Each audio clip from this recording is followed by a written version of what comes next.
RK Ravindar drummer YouTube channel subscribe स्पॉट करें। धन्यवाद। यकीन हो रहा है हजूर, जब आपको हमको बात पर विश्वास नहीं होता है तो हमको भी आपके बात पर विश्वास नहीं होता।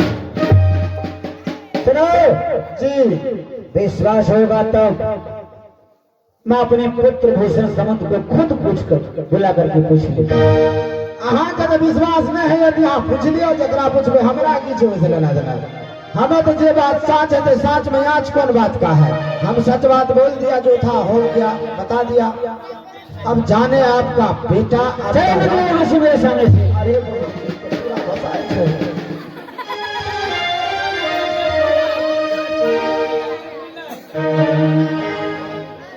हे परमात्मा, किस मोड़ पे लाके खड़ा कर दिया प्रभु। ये कैसी तेरी विडंबना है प्रभु, कैसी तेरी लीला है। कहते नारी के चलते लंका चल गई, नारी के चलते महाभारत हुआ। ठीक है, हम अपने पुत्र को बुला करके खुद पूछ लूंगा।